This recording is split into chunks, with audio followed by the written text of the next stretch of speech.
आपण आपल्या जीवनाचं केलेलं कौतुक आहे. मी माझ्या जीवनाचं कौतुक करू लागलो. कशामुळं? मी आता निश्चिंत झालो. आणि निश्चिंत कशामुळं झालो? झाली या वेचाचे. मी जे जीवन जगलो ना ते चांगलं जीवन जगलो. काय आहे? आपल्या वारकरी संप्रदायामध्ये 5 प्रकारची कृपा सांगितली. ऐका. किती? झोपले काय तुम्ही? झोपले तुम्ही? उशा आणल्यात का? माझ्याकडे लक्ष द्या थोडं. वारकरी संप्रदायामध्ये 5 प्रकारची कृपा सांगितली. थोडा विको कमी करा. पहिली आहे संत कृपा, दुसरी आहे देव कृपा, तिसरी आहे ग्रंथ कृपा, चौथी आहे पितृकृपा आणि 5वी आहे त्याला आत्मकृपा म्हणतात. तुमच्यावरती एक वेळेला संताची कृपा कमी झाली तरी चालेल, देवाची कृपा, ग्रंथाची कृपा आणि पितृची कृपा कमी झाली तरी चालेल, पण जगातली सगळ्यात श्रेष्ठ कृपा सांगितली त्याला आत्मकृपा म्हणतात. आपलीच आपल्यावरती जेव्हा कृपा होते तेव्हा माणूस आतून चांगलं जीवन जगतो. बाह्य रंगाची शुद्धता परमार्थामध्ये काही कामाची नाही. परमार्थामध्ये आतली शुद्धता महत्वाची आहे. आपण जीवनातले सगळे दुर्गुण काढून गुणाला जागा जो देतो ना ते खरं ग्रेट जीवन आहे. नाहीतरी बाह्य रंगाने केलेला दिखावा हा समाज पाहत असतो आणि आतून केलेला दिखावा हा देव पाहत असतो. अजून सोपं सांग का? म्हणून मी नेहमी सांगत असतो, माणसाने चांगलं असावं का चांगलं दिसावं? माझे शब्द कळतात ना इकडं? माणसाने चांगलं असावं का चांगलं दिसावं? चांगलं असावं. पण खरं सांगा, आपला दिवसभर खर्च कशात चाललाय? चांगलं दिसण्यासाठी. बरोबर आहे ना? आपला दिवस त्याच्यासाठी चाललाय. मी कसा चांगला दिसन, पण माणसाने चांगलं असावं. पण म्हणून कसं आहे माहिती का? जो चांगला नसतो ना त्याच्यासाठी दुसरी म्हण आहे, दिसतं तसं नसतं. इकडं आहे काही नाही कसं शब्द तुमच्याकडे आलो गेलो म्हणतात जरा आहे का नाही? भाषातला फरक आहे का नाही? तुम्ही मला फोन आलता, महाराज कुठपर्यंत आला? शब्दातला फरक आहे, शब्द शब्दामध्ये फरक आहे, भाषा भाषामध्ये फरक आहे. महिला मंडळी तुमच्याकडे लिकीच्या नवऱ्याला काय म्हणतात? जावई. आमच्याकडे हलकट म्हणतात. ना खरंच ना. तुम्ही म्हणाल कसं काय? तुम्ही त्याला देऊन बघा, ते काही घेऊन जात. तुम्ही फक्त द्यायची तयारी ठेवा. येत नाही सुरुवातीला पोरगी येतय, पुन्हा सासरवाडीला आला ज्वारीचं पोतणी, गव्हाचं पोतणी. सासरवाडीला आल्या दुधाची बाटली भरून येतात का? म्हणजे माझी भाषा कळायला लागली बा. म्हणून म्हणलं दिसतं तसं नसतं, म्हणून जे फसतं. याच्यासाठी तुकोबाराने गात्यामध्ये सलग 3 दृष्टांत दिले. नंबर 1, तुकोबार म्हणतात, खोट्या नाण्याला बाहेरून किती सोन्याचा मुलामा केला तरी ते नाणं सोन्याचं होईल का? आतमधून खोट आहे. त्याला बाहेरून किती सोन्याचं पाठीस केलं तरी त्याला सोन्याचं म्हणता येत नाही. मुलाम्याचे नाणे आणि तुका म्हणेनो हे सोने. तुकोबाराने दुसरा दृष्टांत दिला. तुकोबारा म्हणजे एका गाढवाची दाढी केली, कटिंग केली. कोणाची करतेत का? काय काय गाढवासारखे माणसं असतात त्याची करावं लागते. काय काय उगत गाढवासारखे. एक माणूस नाव्याकडे दाढी करायला गेला, उगत घेणं न देणं, कंदे लावून येणं, येड्याच्या खिशाला 3 पिणं. त्यांनी सहजच नाव्याला विचारलं, म्हणला काय नाही दादा, किती वर्षापासून दाढी करतोस? तो म्हणला 50 वर्ष झालं दाढी करतोय. 50 वर्षे. मग हे म्हणला आतापर्यंत तुला कधी गाढवाची दाढी करण्याचा योग आला का? नाही म्हणला, पहिलीच वेळ आहे. तुकोबारा म्हणले गाढवाची दाढी केली, कटिंग केली, गाढवाचा मालक लोकांना लोक हो आजपासून याला घोड म्हणा. म्हणता येईल का? त्या गाढवाचा किती शृंगार केला तरी ते घोड होईल का? हो नाही ना. का गाढव शृंगारीले कोडे, काही केल्यानो हे घोडे, त्याचे भुंक नेणार आहे, स्वभावाशी करील काय. तुकोबाराने गात्यामध्ये 3रा दृष्टांत दिला. जरा खरड भाषा आहे, माता माऊलीची क्षमा मागतो. तुकोबारा म्हणतात, सतत व्यभिचार करणाऱ्या स्त्रीने ठसठशीत कुंकू लावलं आणि 10 तोळ्याचं मंगळसूत्र घातलं म्हणजे तिला पतिव्रता माऊली म्हणता येत नाही. अतिउत्तम झाले वेश्येचे लावण्य, परिती सुवासिना न मानावी. म्हणून म्हणलं माणसाने चांगलं असावं का चांगलं दिसावं? चांगलं असावं महाराज. आपल्या डोळ्याला वाटणारी प्रत्येक गोष्ट तशी असलच काय सांगता येत नाही ना. किराणा दुकानदाराकडे नारळ घ्यायला गेल्यावर बाहेरून सगळे नारळ सारखेच दिसतात, पण आतून काही काही नारळ नासके असतात, पण ते बाहेरून दिसत नाहीत ना. एक आजी इष्टीने प्रवास करायची, कंडक्टरला काजू बदाम खायला द्यायची. रोज काजू बदाम द्यायची. महिनाभर हिने काजू बदाम खाल्ली आणि एक दिवस आजीला विचारलं, आजी काय जीव तुमचा माझ्यावरती? ती म्हणली कोण म्हणलं? आणि तुम्ही रोज मला काजू बदाम खायला देता? आजी म्हणली त्याचं कारण असे बाबा, माझ्या तोंडात नाही दात, चगळून चगळून फेकून देण्यापेक्षा तुला खायला देते. आपला फक्त भ्रम आहे. आपल्याला वाटलं हे तसं आहे, तसं नसतं. आता काल परवा मी पाटील आळंदीला गेलो होतो. आळंदीला गेल्याच्या नंतर माझ्या मित्राचं नवीनच लग्न झालं आणि वडगाव चौकात ते बायकोचा हात हातात घेऊन चालला होता. मी म्हणलं काय प्रेम आहे बायकोवरती राव, दिवसा हात सोडित नसतो. अरे ते म्हणला कशाचं प्रेम आहे, हात सोडले की साड्याच्या दुकानात घुसतील काय. आपल्या डोळ्याला वाटणारी गोष्ट तशी असेल सांगता येत नाही बघा. म्हणून मी म्हणलो एखाद्या खऱ्या जीवनामध्ये रावणासारखा जगणारा मनुष्य, त्याला नाटकामध्ये काम करण्याची जर वेळ दिली तर तो हुबेहूब प्रभू रामचंद्राची भूमिका करतो. म्हणून त्याला राम तर म्हणता येत नाही ना महाराज, तो रावणच आहे. त्याने काम जरी रामाचं केलं तरी तो जीवन कशाचा जगतो, रावणाचा. म्हणून आतून शुद्ध झालं पाहिजे. आणि व्यवहार सांगतो मनुष्य जसा आतमधून हळूहळू शुद्ध होत जातो ना, त्याला अख्खं ब्रह्मांड शुद्ध दिसायला लागतं. आणि जो आतमधून मुळात दुर्जन आहे त्याला अख्खं ब्रह्मांड दुर्जन दिसायला लागतं. तुका म्हणे शुद्ध नाही जो आपण, तयाशी त्रिभुवन अवघे खोटे. आणि होईल झाला अंगी देव जो आपण, तयाशी त्रिभुवन अवघे देव. तुम्हाला महाभारतातली कथा माहित असेल, ऐकली असेल तुम्ही. काय झालं, सकाळी सकाळी भगवान श्रीकृष्णाला एक सज्जन माणूस जेव घालायचा होता. सकाळची 9-10ची वेळ होती. श्रीकृष्णाला वाटलं एखादा सज्जन माणूस जेव घालावं. स्वयंपाक चालू होता. कृष्णाने विचार केला आपण स्वतः जाऊन सज्जन माणूस हुडकून आणण्यापेक्षा कोणाला तरी सांगावं. श्रीकृष्ण घरातून बाहेर पडले. श्रीकृष्णाला बाहेर दिसला दुर्योधन.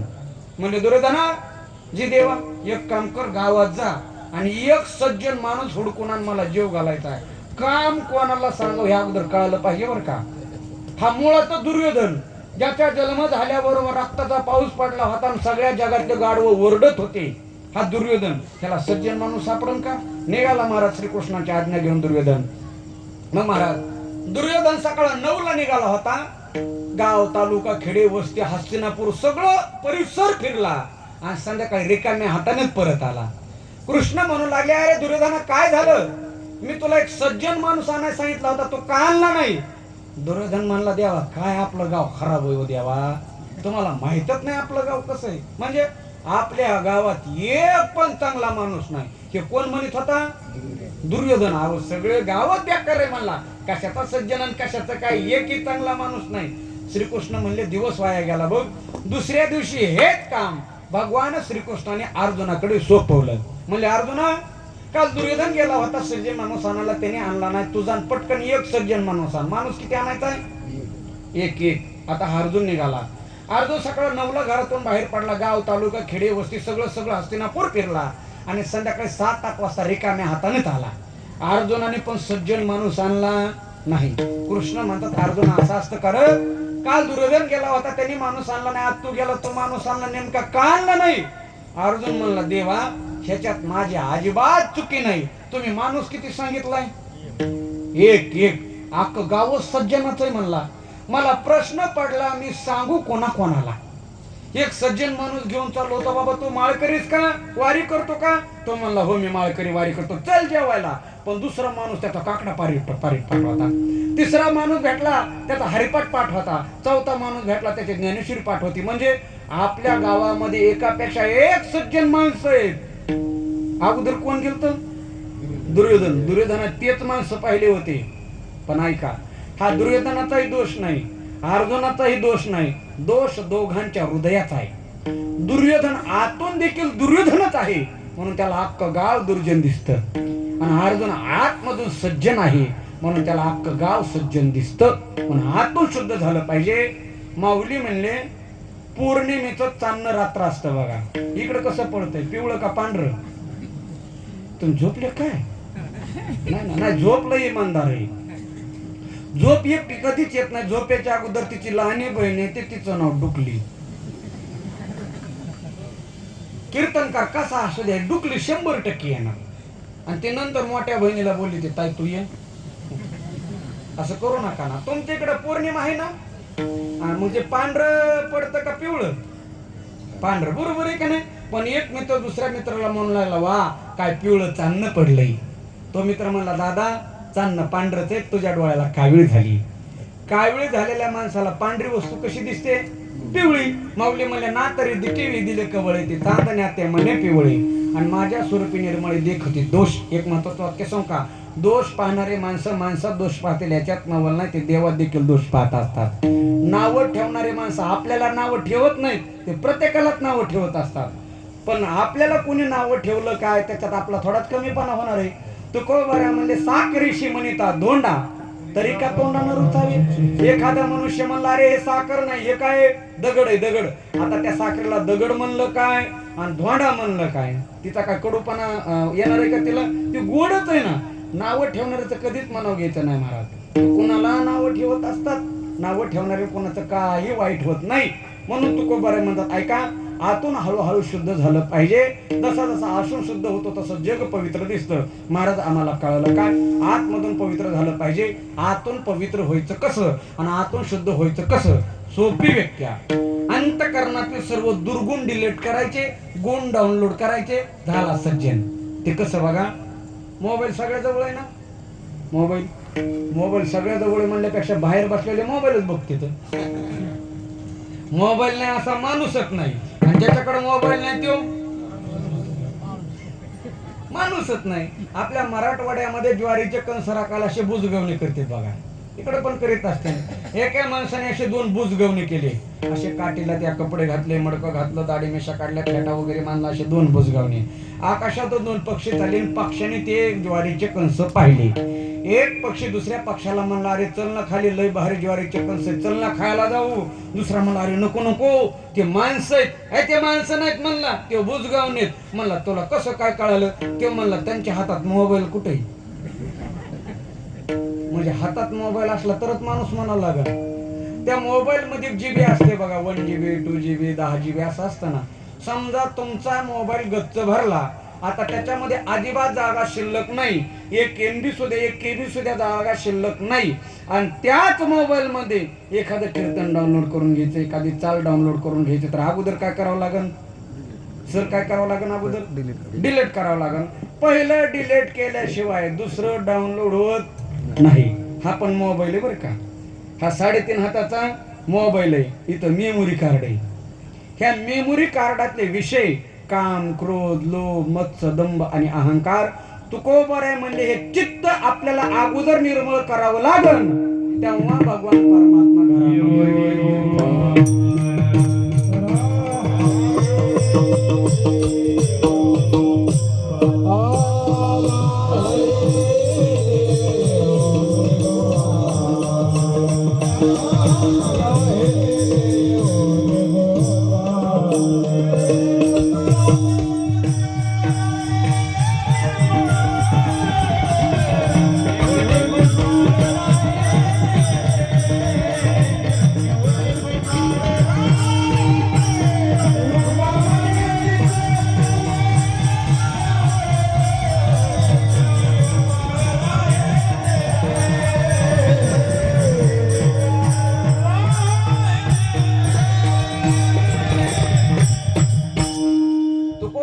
पवित्र होण्याची साधी सोपी व्याख्या सांगितली. तुकोबरे म्हणजे आपलं चित्त नाम हृदय निर्मळ करा. एकदा का आपलं हृदय निर्मळ केलं, देवाला बोलवावं लागत नाही, येऊन तो स्वतः येऊन राहतो. कुठं? हृदयामध्ये. म्हणजे हृदय पवित्र करावं लागेल. मग महाराज हृदय पवित्र कसं करायचं हेच चाललंय आपलं. काय झालं बघा, भागवताच्या 10म स्कंदातला गोड प्रसंग आहे.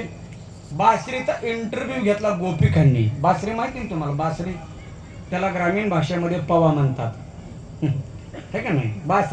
बासरीला वेडा घेतला, असा 5-6 गोपिकांनी वेडा घातला आणि बासरीचा इंटरव्ह्यू घेतला, परीक्षा घेतली. गोपिका बासरीला म्हणू लागल्या, सांग बासरी, तू तुझ्या जीवनामध्ये नेमकं असं काय केलंस जेणेकरून भगवान श्रीकृष्ण तुला जवळ करतात? ऐक ना ग, तू त्याच्या कमरेला असतीस, त्याच्या हातामध्ये असतीस, त्याच्या ओठाजवळ असतीस. तू तुझ्या जीवनामध्ये असं नेमकं काय तपश्चर्या केली, असं काय प्राप्त केलं जेणेकरून श्रीकृष्ण तुला जवळ करतात? आमच्याकडे पहा ना ग, आम्ही श्रीकृष्णाच्या नादाला लागलो ना, आमच्या संसाराची राख रांगोळी झाली. नवरा कुठे, मुलगा कुठे, सासू कुठे, सासरा कुठे, घरदार आमचं सगळं विसरून गेलो, तरी सुद्धा भगवान परमात्मा आम्हाला पाहायला भेटत नाही. पण तू 24 तास त्याच्या कमरेजवळ असतीस, तू नेमकं काय केलं? श्रोते हो, बासरी आपल्या जीवनातल्या महत्वाच्या 5 परीक्षा सांगू लागली. या 5 परीक्षा जरी तुम्ही ऐकल्या ना, माझं कीर्तन सफळ झालं बरं का. नंबर 1, बासरी सांगू लागली, गोपिकांनो मी माझ्या जीवनातला वाकडेपणा टाकून दिला आणि सरळ झाली. बासरीचं लाकूड वाकडं आहे का सरळ आहे? बोला कसं आहे? सरळ आहे. वाकड्या लाकडाची बासरी बनत नाही, वाकड्या लाकडाची पिपाणी बनते. आणि ते कीर्तनात नाही लग्नात वाजवतात, पी पी तिकडच पी है का नाही. मी वाकडेपणा टाकून दिला सरळ झाले म्हणून भगवान श्रीकृष्ण मला जवळ करतात. किती परीक्षा झाली? एक. बासरी आपल्या जीवनातली दुसरी परीक्षा सांगू लागली, ऐका ना गोपिकांनो, मी माझ्या हृदयातली गाठ काढून टाकली. बासरीच्या लाकडामध्ये गाठ आहे का? नाही ना. विळूच्या मधल्या कांड्याची बासरी बनते. ज्या लाकडामध्ये गाठ आहे त्याची बासरी बनत नाही, त्याचं पोलिसाकडचं दांडकं बनतं गाठ असल्यावर. म्हणून आपल्या हृदयातली गाठ काढून टाका. तुकोबराय म्हणतात, तुका म्हणे सोडल्या गाठी, मी गाठच काढून टाकली. म्हणून खरं सांगू का महाराज, माणसाच्या अंगाला किती गाठी असावं पण माणूस आतल्या गाठीचा असू नये. माणूस माळ का असावं पण माणूस जाळ का असू नये. माणसाच्या डोक्याला केस नसावं पण माणूस गेलेली केस नसावं. मी माझ्या हृदयातली गाठ काढून टाकली. भगवान श्रीकृष्ण मला जवळ करतात. किती परीक्षा झाल्या? 2. बासरी आपल्या जीवनातली तिसरी परीक्षा सांगू लागली, ऐका ना गोपिकांनो, मी आतून मोकळी झाली. बासरीचं लाकूड आतून कसं आहे? मोकळी. इकडून पाहिलं की तिकडं दिसतं, काही ठेवलं नाही. काम क्रोध केले घररीते. मी माझ्या हृदयाचे सगळे विकार काढून टाकले. भगवान श्रीकृष्ण मला जवळ करतात. किती झाल्या? 3. बासरी आपल्या जीवनातली चौथी परीक्षा सांगू लागली, गोपिकांनो मी माझ्या देहावरती उदास झाली. बासरीला वरून 2-3 छिद्र आहेत बघा, उदास झाले. आता माझ्या देहावर प्रेम नाही. माझं प्रेम श्रीकृष्ण अर्पण नमस्तू, कृष्णाच्या पायावरती आहे. झाल्या 4. आणि बासरी आपल्या जीवनातली शेवटची अंतिम परीक्षा सांगू लागली, गोपिकांनो आता माझ्या बरोबर कोणी कसाही बोलला किंवा कसाही जरी बोलला, मी सगळ्याशी प्रेमाने बोलते. बासरीचं एक वैशिष्ट्य गुणधर्म सांगतो तुम्हाला. बासरीमध्ये तुम्ही राग फुंकर मारा किंवा प्रेमाने फुंकर मारा, बाहेर येणार आवाज गोडच येणार. बासरीचा राग आला ना, राग फुका तिच्यात, बाहेर गोडच ऐकू येतं. आणि प्रेमाने जरी फुंकलं तरी गोडच ऐकवतो. म्हणजे मी माझ्या जीवनातले 5 दुर्गुण काढून टाकले आणि 5 गुण प्राप्त केले. त्यावेळेला श्रीकृष्ण मला जवळ करतात. म्हणजे जेव्हा मनुष्य आपल्या जीवनातले दुर्गुण काढतो आणि गुण प्राप्त करतो, समाज त्याचाच व्हावा करतो. अभंगाचं शेवटचं चरण व्हावा वाटे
उपसंहार अभंगाच्या शेवटच्या दरम्यान करतात.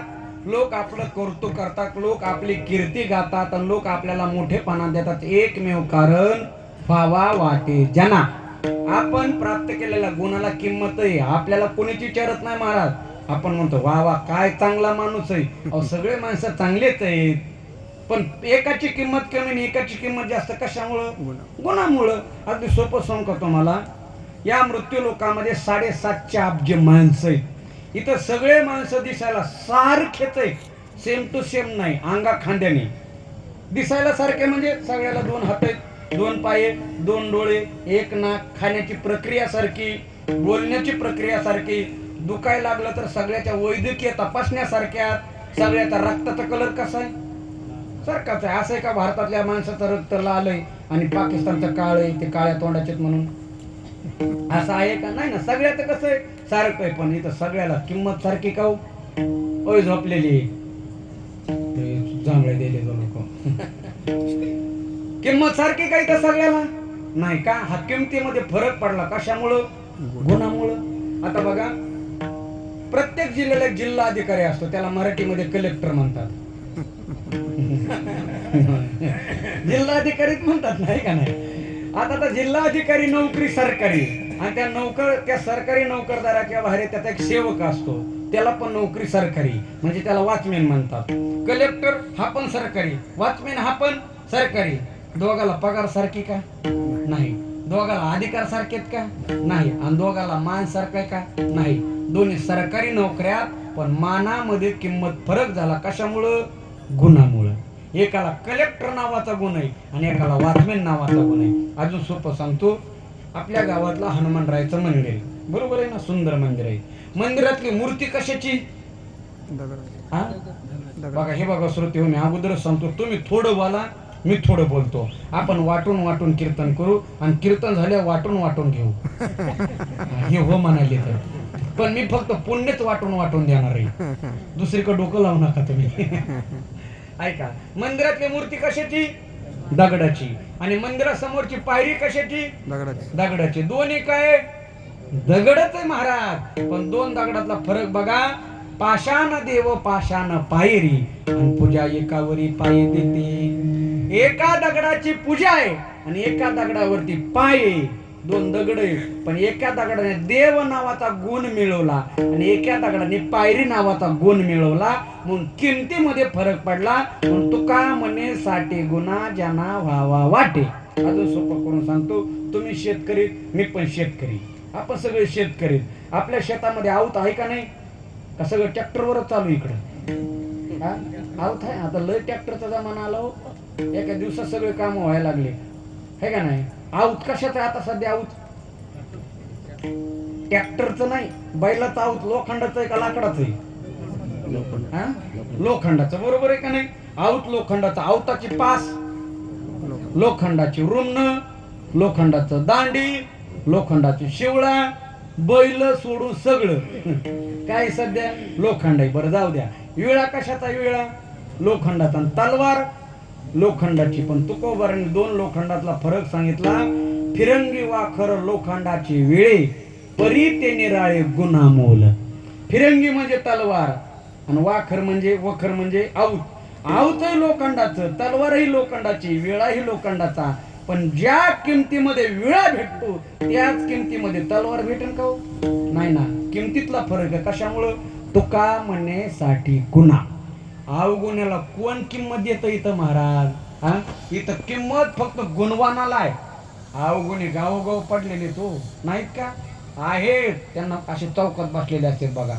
तुमच्याकडे आहेत का नाही काय माहिती नाही, पण सगळ्या कामातून रिटायर झालेले, सगळ्या कामातून त्यांना एकच काम, गावाचं वाटोळ कसं करायचं, एकच काम. असे चौकात बसलेले असते. तर गावामध्ये जर हुकून चुकून एखाद्या पोराला पाहुणे आले बघायला, तर टपूनच गाडी कोणाच्या घरी गेली, गाडी वापस आली की पहिली गाडी अडविणार. कुठं गेली ते हे जर म्हणले ना, सकाता त्याच्या पोराला बघायला गेलतो, बाबू त्याच्या पोराला तर गुरु येतय, गेले पाहुणे वापस. अशा अवघड गावोगावत. म्हणून मी नेहमी सांगतो बरं का, अजून शकुनी जिवंत आहे, अजून शकुनी मिळाला नाही. अजून दुर्योधन जिवंत आहे, अजून दुर्योधन मिळाला नाही. अजून मंथरा पण जिवंत आहे, ती पण मिळली नाही. शकुनी कसा ओळखायचा सांगू तुम्हाला, फक्त कुणाला सांगू नका, मी सांगितलंय म्हणून. शकुनी कसा ओळखायचा ह्याचे दोन प्रकार. प्रकार नंबर 1, अख्ख्या भावकीचे भांडणं लावतो, सकाळ 7 वाजता टेटस देवाचे ठेवतो. याला काय म्हणायचं? अख्ख्या भावकीचे एकटाच भांडणं लावतो, काट्यान कुराडीत, आणि सकाळ 7 वाजता रामकृष्ण हरी. याला काय म्हणायचं? शकुनी. शकुनी नंबर 2, ह्याची काडी त्याला, त्याची काडी त्याला, त्याची काडी त्याला, म्हणतो कस का झालं? तुझ्यामुळंच झालं. याला म्हणायचं शकुनी. आहे का नाही गावोगाव? आहे. मंथरा पण जिवंत ना अजून. मंथरा तरी मिली काय? मंथरा कशी ओळखायची हे म्हणते शकुनीच सांगितलं. मंथरेचं कसं सांगितलं नाही, मंथरा सांगतो ऐका. भिंतीवरचे किडे कोण खाती? पाल. महिला मंडळी पाल पाल बोला मोठे. भिंतीवरचे किडे कोण खाती? पाल. आणि काठी घेऊन मारायला पाठीमाग लागलं. कशाच्या पाठीमाग जाऊन लागती? फुटूच्या. आणि फुटू कसाच असतोय? देवाचा, याला म्हणायचं मंथरा. दिवसभर सोनाला त्रास देते, संध्याकाळी चतुर्थी सोडती. मंथरा पण मेली काय? शकुनी, एका गावात असा एक शकुनी होता महाराज, अख्ख्या गावाला त्रास दिला त्याने, अख्ख्या गावाला. कोणाचं लग्न होऊन दिलं नाही, सप्ताह होऊन दिला नाही. चांगलं कीर्तन रंगलं की जनरेटर मध्ये साखर वाटायचा. म्हणजे कसा शकुनी असं. हळूहळू वय झालं, थकला, म्हातारा झाला. आता ह्याला चिंता वाटू लागली. कशाची? मी उद्धार पावेल ही चिंता वाटते. वय नाही नाही म्हणला, मी जर अचानक मेलो तर गावाचं वाटोळ कोण करीन? चिंता कशाची? जर मी मेलोच म्हणला तर गावाचं वाटोळ कोण करीन? ह्याने गावातले 10-12 शाने माणसं बोलले. म्हणला, हे बघा, माझ्यासारखा पापी आपल्या गावात कोण नाही. मी कधीच गावकऱ्याचं चांगलं केलं नाही. मी जर मेलो ना म्हणला, मला चौकाच्या खांद्यावर नेऊ नका, आपली ती लायकीच नाही म्हणला. गावकरी म्हणजे नेमकं बोलायचं काय तुला? किंवा म्हणला, मी जर मेलो ना, माझ्या पायाला दोरी बांधा आणि मला असं वरबडत वडत वडत न्या. गावकरी म्हणले, तू हे ना सांगता आम्ही करणारच होतो. तो त्रास तेवढा दिला आणि हा मिळाला आहे का ना. हा मिळाला म्हणजे हा मिळाला. आणि मेल्याच्या नंतर ह्याने सांगितलं तर गावकऱ्याच्या ठेवते, आणा म्हणली दोरी. अशी लांब दोरी आणली, ह्याच्या पायाला बांधली. ह्याला असं ओढत ओढत ओढत चालविलं. ह्याचं नशीब एवढं चांगलं होतं, ज्या रस्त्याने ह्याला ओढत चालविलं होतं ना, नेमका तो रस्ता पोलीस स्टेशन पुढून जात होता. पोलिसांनी जगा वेगळी अशी विचित्र अंत्ययात्रा पाहिली आणि अख्खं गावच जेलमध्ये टाकलं. मेला पण गाव अटक करून मेला. याला म्हणायचं शकुनी. आता ह्याला कोण किंमत देतं का? नाही ना. इथं किंमत अवगुणाला नाही महाराज, इथं किंमत केवळ आणि केवळ गुणाला आहे. काय काय लय अवगुण आहे. मी एसटीने प्रवास करीत होतो, माझ्या शेजारी एक माणूस बसला. अजून या काळात एसटीने प्रवास, आता मी तुमच्याच पैशावर गाडी घेतली. एसटीने प्रवास करीत होतो, माझ्या शेजारी एक माणूस बसला. माणूस एकच होता, त्याने 2 तिकीट काढले. माणूस किती होता? एक. तिकीट किती काढले? 2. मला वाटलं हे दोघ आहेत काय की. मी विचारलं, का हो दादा, तुम्ही दोघ आहेत काय? ते म्हणला, नाही महाराज, मी एकटाच आहे. म्हणलं, मग 2 तिकीट कशासाठी? हे म्हणला, एक हारपलं तर. म्हणलं, आधीच काढलं का? म्हणलं, हा. मग आपण लय हुशार आहे. मी म्हणलं, जसं पहिलं हारपलं तसं दुसरं पण हारपलं तर? ते म्हणला, मी काय एवढा येडाय काय, माझ्याजवळ बसचा पास आहे. नाही लागला करंट. ज्याच्याजवळ बसचा पास आहे तो 2 तिकीट काढतो. याला किती हुशार म्हणावं.